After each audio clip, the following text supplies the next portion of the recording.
Bonjour à tous, et merci pour l'invitation. Now that I can see that none of you are wearing headphones for English speakers, I know I can keep speaking in English, but we can speak French afterwards at the Meet the Speakers if you like. Now, we've come together today to speak about biodiversity and climate change.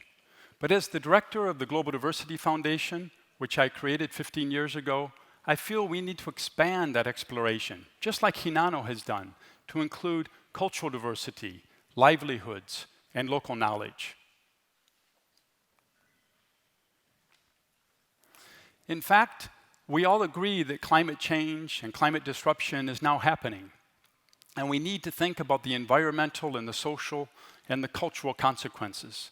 One of those is very much extinction. You know that we're in the middle of the 6th major extinction since life began on Earth. And we can take, for example, the case of plants. The International Union for the Conservation of Nature suggests that 22% of the plant species on the face of the Earth are under threat of extinction. That's a quarter of our plant diversity. That means about 100,000 species that are disappearing. And you know, as the drivers of that threat, things like overharvesting and overgrazing, desertification, and climate change itself continue to increase, that number is only going to rise. And it's not only the wild plant diversity that concerns us, it's the agricultural biodiversity. With climate change and climate disruption, the estimates are that the agricultural yields around the world are going to drop, particularly everywhere except the northern latitudes. So if you're in Canada, great, but if you're in France or further south, we have something to worry about. And it's not just agricultural yields, it's that we're disrupting the very genetic diversity that could be a solution. The United Nations Food and Agriculture Organization estimates that we've lost 75% of the diversity of our cereals, like the rice that you see pictured here, of our fruits and of our vegetables, over the last century. We've lost 3/4 of our agricultural diversity. And if you're a farmer, or you're a consumer, or you're a gardener like me, you know that that really has to hurt. Now, I like what Gilles Boeuf said. We can change. And one change we need to make is to realize and recognize that we have 400,000 plant species on the face of the earth, and we need them as we quest for better health, better nutrition, and better well-being. Unfortunately, it's not only biological diversity that's under threat, it's also the cultural diversity that Hinano has just addressed. Indigenous peoples and local communities and their knowledge and practice and innovations are under threat and are diminishing around the world. Now, this is very ironic because these are the very people whose ancestors domesticated the crop plants that we have today. They're the people who searched and understand the uses of wild plants that we find all around the world, including medicinal plants. And they are also the people who have been responsible for the in situ conservation, the conservation in the place of origin of these plants and animals. Indigenous peoples and local communities are on the front line of climate change. And they are the ones that are experiencing it on a daily basis. But they're also on the cutting edge of the solutions because they need to react. I think we need to learn from them. I think we need to not dwell on our problems, but think about what is going to be the response that really defines our common destiny. This is the approach that the Global Diversity Foundation is taking in Morocco, where I've been living for the last 20 years. I work with a group of students and young researchers and university-educated members of local communities, indigenous Berber communities, and they've created the Moroccan Biodiversity and Livelihoods Association. Together, we're searching for the 10 or 15 or 20 or maybe even more plant resources that could sustain local livelihoods and ensure sustainable use of resources well into the future. Now, one of our newest collaborators is Mustafa Mokas. He's just been named a Young Global Leader in Davos. And that's an annual distinction. This year, there were only 187 people named, and he's one of 3 from North Africa. He's created a social enterprise that identifies small-scale farm products that can be and can reach high-value markets, particularly in the culinary and cosmetic sectors. The idea is that these can bring higher profits, a better margin, and with the profits earned, those can be reinvested in environmental and social projects in rural communities, and they can particularly help women. They can be projects like small-scale, off-grid renewable energy, or community-based biodiversity research, or, for example, the cultivation of the very useful plants that we are identifying and promoting. Now, one of these plants is the carob, Ceratonia siliqua. Maybe some of you know it as Karoubi, and you know it as a substitute for chocolate. Actually, I've always thought that was quite an insult to chocolate, because it isn't quite as tasty. But it's a food plant. It's a condiment. It's fodder. You can feed it to animals, and the seeds are medicinal. It's been cultivated very widely in Morocco and over very many years. And that means that it has the genetic variability, the genetic diversity, to probably be a species that's resilient in the future in various scenarios of climate change. Another plant for the 21st century is the prickly pear cactus. I think you call it the figue de Barbarie here. And in fact, we've now started to use that name in English, the Barbary fig.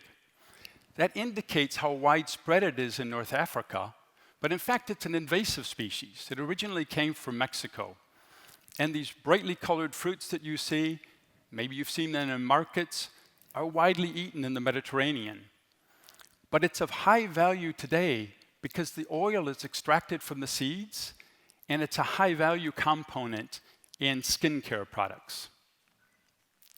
Now, I've always had a passion for plants like the figue de Barbarie and the Karoubi and many others. And over the last 30 years, I've had the opportunity to work with young researchers and community members in more than 50 countries. In order to increase the impact of the Global Diversity Foundation, I created 5 years ago the Global Environment Summer Academy. This is an annual experience. It brings together emerging environmentalists from academia, business, nonprofit, and universities. And I'm learning valuable lessons from these emerging change makers. We choose about 20 people out of hundreds of candidates every year. And one of the lessons that I've been able to learn from them, and it really reminded me of what it was we said in the 1960s. Do you remember that? Don't trust anyone over 30.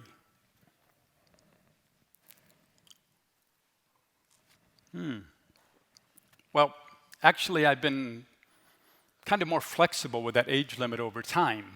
Maybe some of you have as well. But seriously, I'm very inspired and informed by these environmental leaders. Take, for example, Gloria Borona.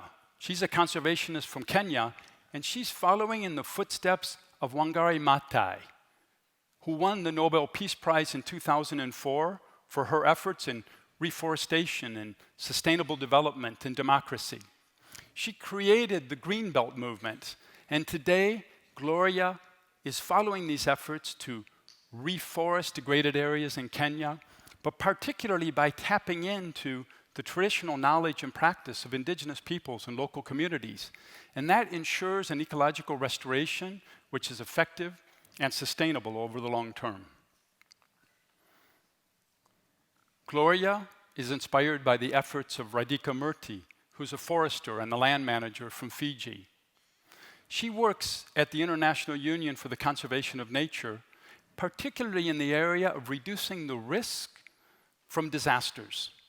She points out that in places around the world where you have intact ecosystems, whether they're natural or restored, you protect infrastructure and you protect communities. She's trying to encourage governments and private sector to invest more in restoring and maintaining ecosystems, particularly in disaster-prone countries. She drives home this point by taking the example of the tsunami in 2004 in Sri Lanka. And she asked the question of all of us. In the next tsunami, would you like to be in a beachfront resort where the natural dunes and the vegetation have been removed, as you can see on the left? Or would you prefer to be nestled in an eco-resort where the natural topography and the natural vegetation is maintained and where life and infrastructure is protected? Now, we don't have to go as far away as Fiji or Sri Lanka or Kenya to learn lessons. Ugo D'Ambrosio, a biologist from Spain, is sharing his knowledge about the incredible biodiversity that's arriving in Barcelona and other parts of Europe that's coming from other regions around the world. It's thanks to the arrival of migrants who are bringing in useful plants, but also the knowledge about how to use them and prepare them and cultivate them, that we have many new options in our diet and in our medicine for the future. And in fact, I hope that in 20 or 30 years, when we continue to witness the diversity of fruits and vegetables in our markets and in our gardens and on our plates, that we'll stop to thank the migrants who first brought them to our shores. Brian Mukasa is an urban planner and designer from Uganda, and he dreams of African cities that are more livable. He thinks of creating multi-generational neighborhoods in which biodiversity and green spaces are an important part, and also of creating horizontal and vertical spaces using African pottery and other objects where young and old can cultivate the plants that they bring from the rural areas where they're originally from. Useful plants resilient to environmental change, ecological restoration to protect communities, accessible biodiversity and green spaces in urban areas. These are just a few of the innovations that come from the few environmentalists that I spoke about today. Based on our summer academies, we're now creating the Global Environments Network, bringing together hundreds and soon to be thousands of young environmentalists, and all of them have vibrant ideas. This is the message that I think that we should bring to decision-making fora like the UN Climate Change Conference in Paris this December. We should be welcoming the voices of this emerging environmental vanguard. We should be embracing the solutions they propose, and we should believe in their collective leadership. This grassroots mobilization, which goes way beyond discourse and negotiation, is the real response to climate change, loss of biodiversity, and impoverished livelihoods. Thank you.